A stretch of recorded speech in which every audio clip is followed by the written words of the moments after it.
Muy buenas noches a amigos del grupo Marcos Escudero. Hoy agradecemos la participación de Samuel Doria Medina, que tiene la gentileza de presentarse desde Buenos Aires. La reunión de hoy trata de buscar soluciones para Bolivia, analizando la propuesta de Samuel y entendiendo cuáles serían las propuestas que él plantea, cómo piensa ponerlas en marcha, en calidad de que las plantea al debate nacional, qué condiciones deben darse para ejecutar sus propuestas y este conjunto de propuestas tendrán o no tendrán respaldo partidario. Como ustedes saben, bueno, Samuel es ya muy conocido.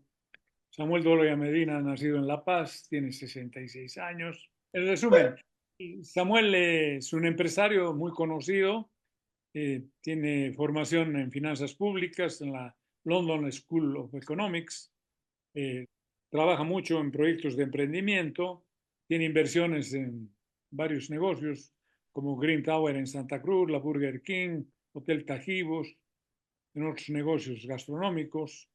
Es político, empresario, exministro, candidato presidencial, presidente del Frente de Unidad Nacional, que es un partido socialdemócrata, como ellos se autocalifican, y ha sido vicepresidente de la Internacional Socialista para América Latina y el Caribe. Por favor, Samuel, tienes la palabra. Muchas gracias. Algunas imprecisiones en mi currículum, solamente una que quiero aclarar. No soy presidente del Frente de Unidad Nacional. La presidenta del Frente de Unidad Nacional es Elizabeth Reyes. Yo he respetado el estatuto que podía estar 2 veces como presidente del Frente y he terminado mi gestión y se ha elegido a la compañera Elizabeth Reyes. Creo que eso es lo importante que aclarar. Bueno, para hacer la exposición, hemos considerado muy importante que en esta etapa que está viviendo el país, hay que poner sobre la mesa y hay que discutir el qué hacer. Creemos que no ha llegado el momento de discutir quién lo va a hacer, eso será el próximo año, cuando tengamos elecciones, y que este es un momento donde hay que discutir y hay que tener ideas claras y llegar a consensos sobre el qué hacer y cómo hacerlo. Entonces, por esa razón, el día 8 de octubre le hemos presentado al país nuestra propuesta de solución a la crisis económica. Está por descartado decir de que la preocupación fundamental de los bolivianos en este momento es cómo salir de la crisis. Es posible salir de la crisis y entendiendo que esa crisis tiene que ver con el fin del ciclo del modelo que comenzó el año 2006 y que estamos siendo testigos de su final bastante traumático, y que por tanto creemos de que es útil situar la crisis en el marco del fin del modelo, porque esta es una crisis estructural, no es una crisis coyuntural, es consecuencia de la aplicación de un modelo extractivista y además del mal uso de los recursos de la exportación del gas que se ha hecho en nuestro país en los últimos 20 años. Entonces, hecho esa aclaración, consideramos que estamos en una crisis incluso mucho más compleja de lo que se ve ahora. Por ejemplo, ya las industrias bolivianas han sido notificadas que en 5 años no se les va a proveer de gas.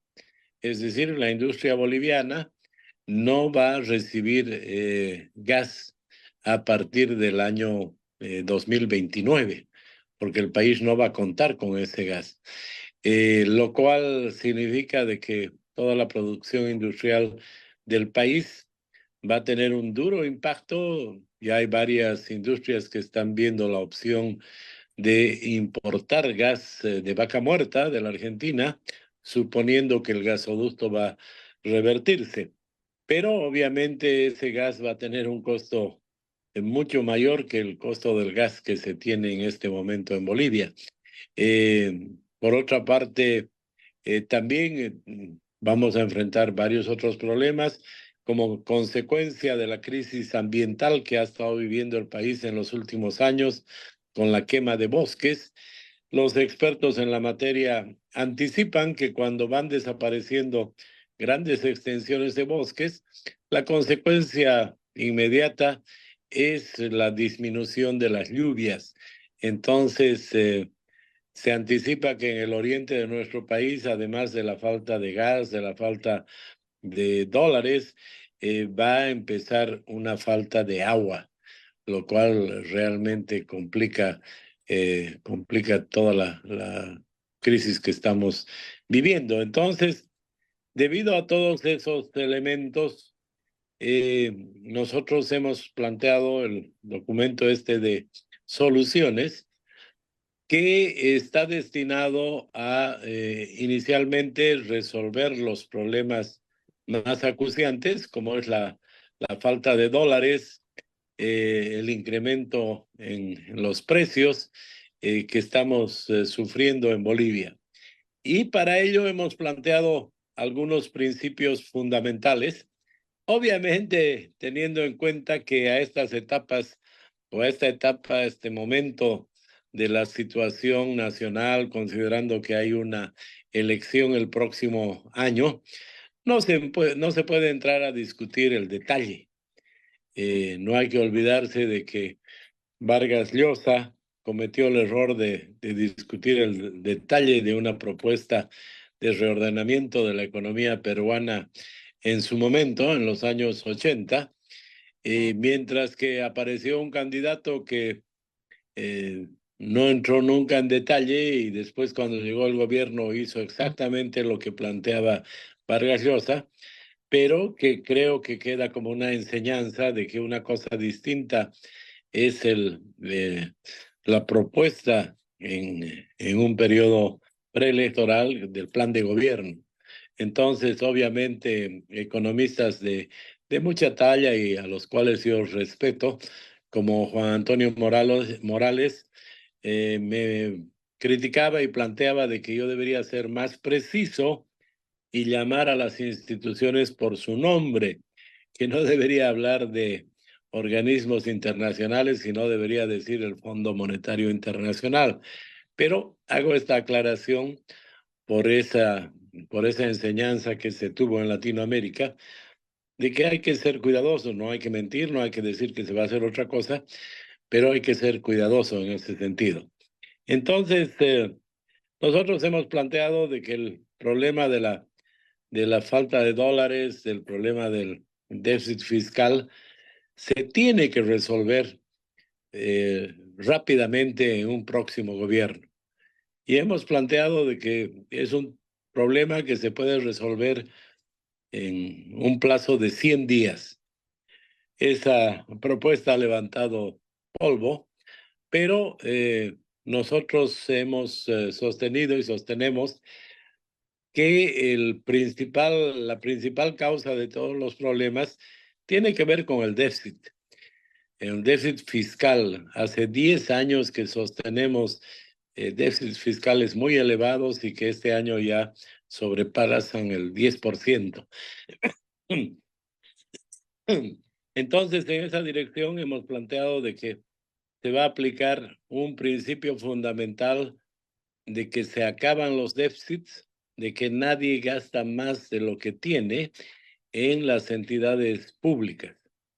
Y obviamente con una política de esa naturaleza y además teniendo nuevamente un tipo de cambio único y ya no tipos de cambio anclados artificialmente, hemos planteado que sí se puede resolver el tema en 100 días y que tendríamos la disponibilidad de dólares y comenzaríamos una etapa distinta de estabilidad en nuestro país.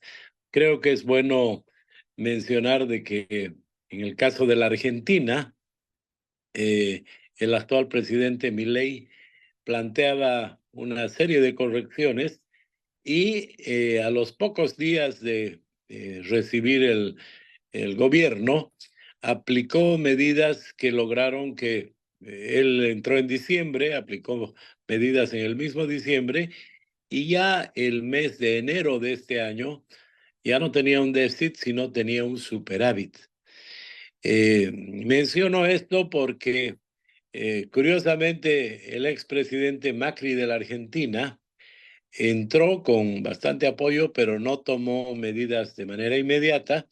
Consideró que había que ver la respuesta de la inversión extranjera, del sector privado, crédito del Fondo Monetario y la próxima elección. Y llegó un momento que se dio cuenta que ya no podía hacer nada. Y ha entrado nomás a la historia como que tuvo una gran oportunidad de hacer un reordenamiento económico cuando la situación no era muy aguda en la Argentina y no lo hizo. Entonces, por eso es que también hemos subrayado el hecho de que en el próximo gobierno se tiene que resolver este problema en los primeros 100 días.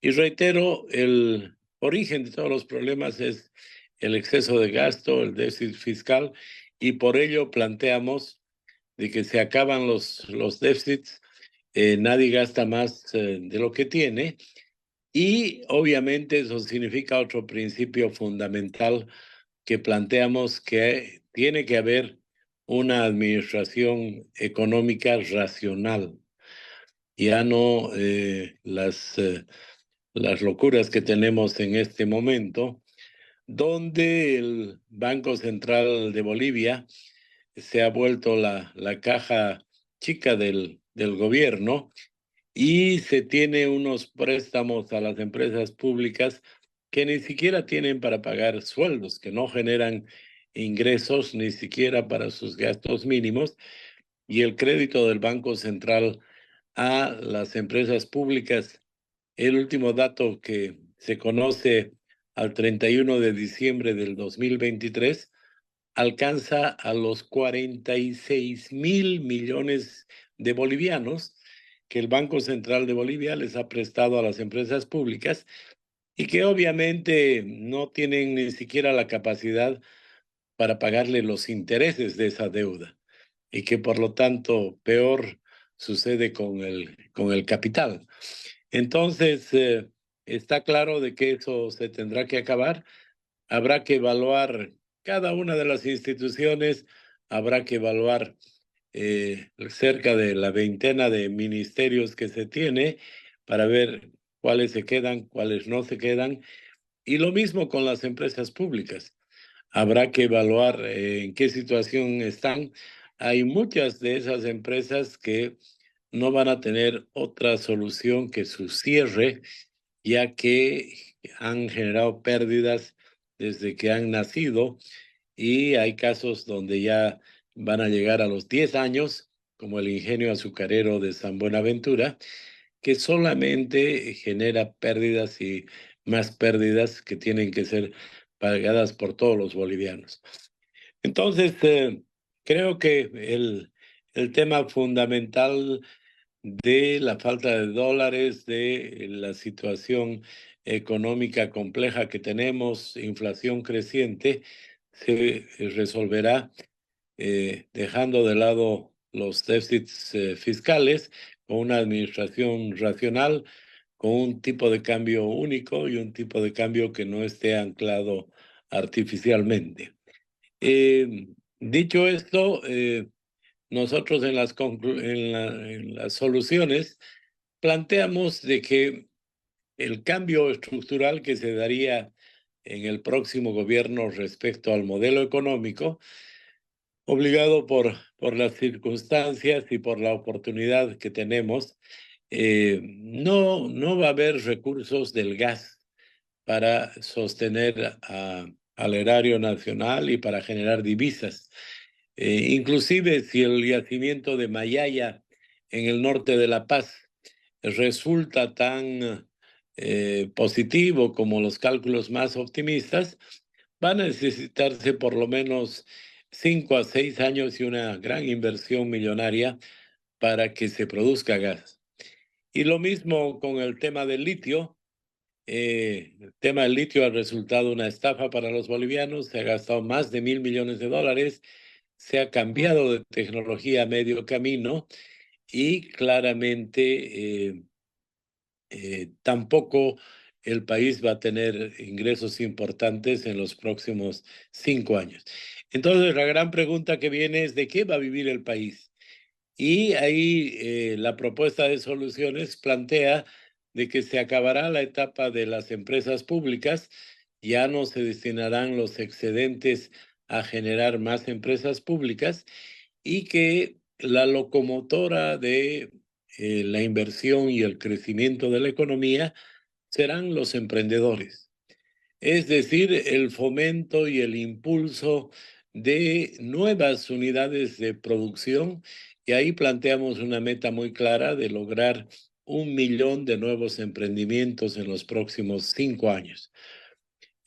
Hacemos esta afirmación y nos planteamos ese objetivo con el optimismo de ver de que hay un gran surgimiento de emprendedores en todo el país.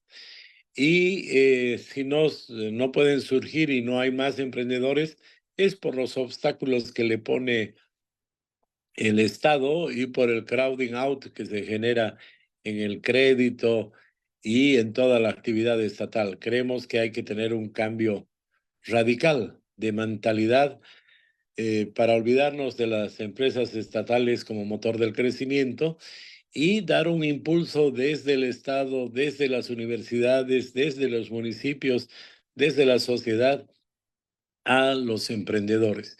Y serán los emprendedores los que puedan generar inversión, puedan generar nuevas actividades y van a ser los que van a cambiar la matriz productiva y los que van a diversificar nuestras exportaciones.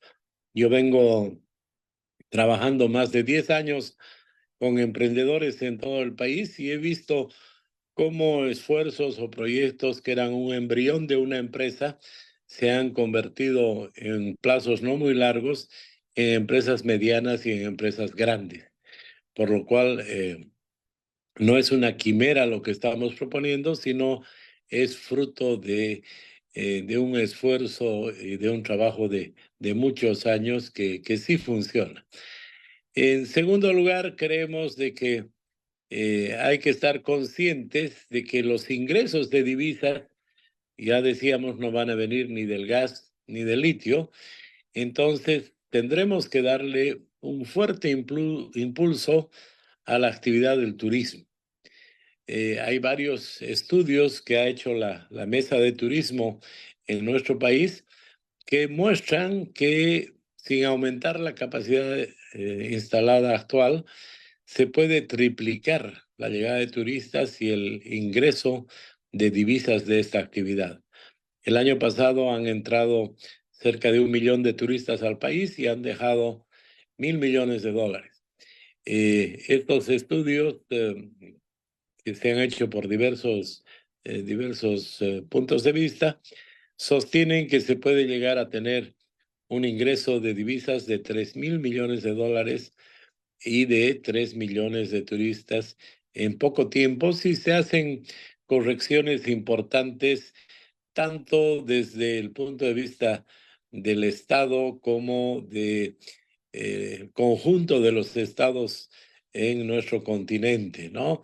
Solamente menciono el hecho de que en la actualidad un turista que viene del Japón tiene que gastar $100 y 2 días de trámite para ir a Cusco y después si quiere venir a Bolivia tiene que hacer lo mismo nuevamente, otros $100, otros trámites, cuando ese es un tema que ya está superado por los europeos hace 20 años con la visa Schengen. Creemos que rápidamente debemos llevar adelante iniciativas para tener la visa del Mercosur, la visa andina, de manera tal de que facilitemos el flujo de turistas. De la misma manera, en el país hay una serie de obstáculos que se ha puesto a los turistas, como por ejemplo exigirles visa a los turistas que vienen de Israel, que llegaron a un número muy importante de 10.000 turistas al año que llegaban a Rurrenabaque y que desde que se les ha puesto esos requisitos ya no llegan al país en esos números.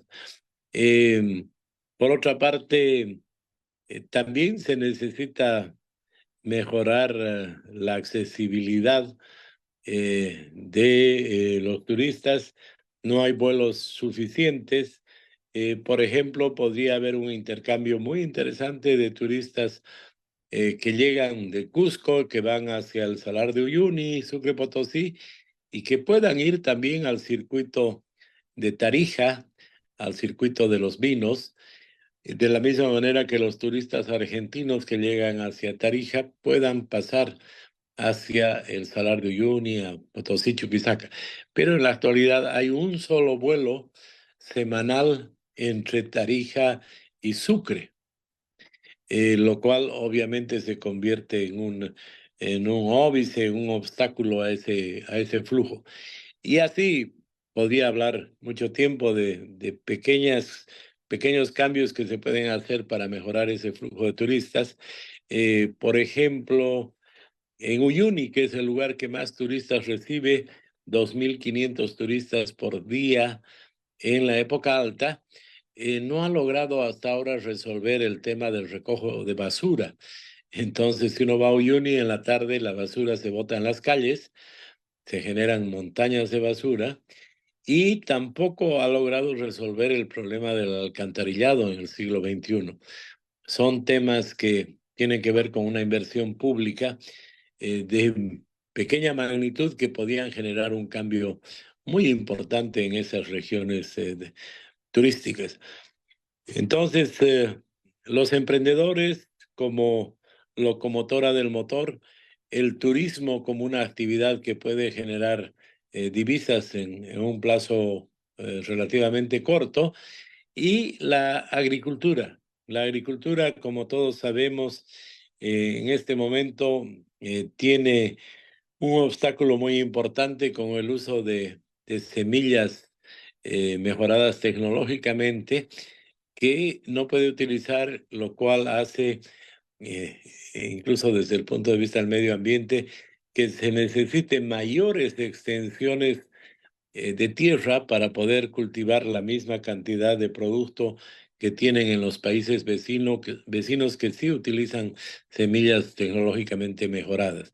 Entonces, creemos que la agricultura también se ha manifestado que podría aumentar entre 1.000 y 2.000 millones de dólares en un plazo relativamente corto, en 2 años, si es que se dan esas condiciones de uso de semillas tecnológicamente mejoradas y se da garantía, seguridad jurídica, se acaban con los avasallamientos de las tierras en el oriente.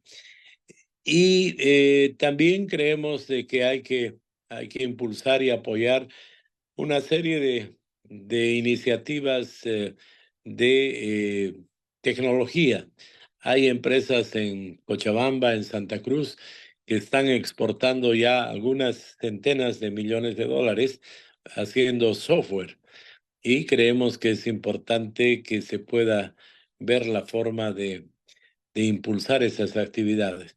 Entonces, así vamos diseñando un futuro económico para los próximos 5 años, donde la locomotora de la economía ya no sea la empresa pública, sino sean miles o millones de pequeñas locomotoras que generen inversión, que generen empleo a través de emprendimientos en todos los sectores y los sectores de turismo, de agricultura y tecnología sean los que principalmente generen divisas. También hemos planteado de que cuando uno tiene dificultades, tiene que pedir ayuda y nosotros no vamos a tener ningún problema en pedir apoyo de organismos internacionales, de otros países, porque seguramente en un inicio habrá que hacer un puente financiero y para eso se necesitará financiamiento. Entonces, eso plantea cuáles serán los ejes de la economía, los sectores que generarán divisas y la manera en la cual se logrará estabilidad. Otro cambio que consideramos estructural está con el tema de los recursos humanos. Consideramos que hay que volver con mucha fuerza en el tema del mérito como criterio de selección del personal en el sector público, que se acabe lo que tenemos ahora, que uno tiene que ser pariente de un jerarca o miembro del partido de gobierno para poder trabajar en el sector público. Tenemos que hacer un gobierno donde estén los mejores. Yo trabajo hace 30 años en el país, he hecho muchos proyectos exitosos y nunca les pregunto de qué partido son, de qué religión son o qué preferencias personales tienen. Lo que sí exijo es trabajar con los mejores y que sepan trabajar en equipo. Y he obtenido buenos resultados. He sido ministro de Economía hace 32 años y he aplicado esa fórmula en el sector público y sé que funciona también en el sector público lo que he hecho en el sector privado. Y creo que ese es un cambio fundamental que tenemos que aplicar, tener un gobierno de la gente mejor preparada en nuestro país. El otro cambio muy importante es que nosotros consideramos que debe haber apertura a la inversión extranjera. No tiene que haber ninguna restricción para las exportaciones y tiene que haber cielos abiertos como una señal simbólica de la apertura, de la nueva apertura de Bolivia, para que lleguen muchas compañías aéreas y el poder viajar sea más barato y más fácil en nuestro país. Creo yo que les he mencionado los elementos más importantes en cuanto al reordenamiento económico y los motores del desarrollo. Entre nuestras propuestas también está una propuesta importante de un manejo distinto de la relación entre el Estado central y las regiones. Consideramos que ya no es solamente un problema de porcentaje o de cantidad de dinero que maneja el gobierno central y que manejan las regiones. Ahora estamos en un extremo donde más del 80% maneja el gobierno central. Eso hay que corregir, pero además hay que corregir otro tema muy importante, que es la forma en que se toman decisiones. Consideramos que debe haber una cogestión entre las regiones y el gobierno central para definir temas tan importantes como, por ejemplo, el litio o Puerto Bush en Santa Cruz. Son temas que no puede tomar decisiones solamente el Estado central sin considerar el criterio y la participación de las autoridades y de los sectores importantes en cada región. Gracias.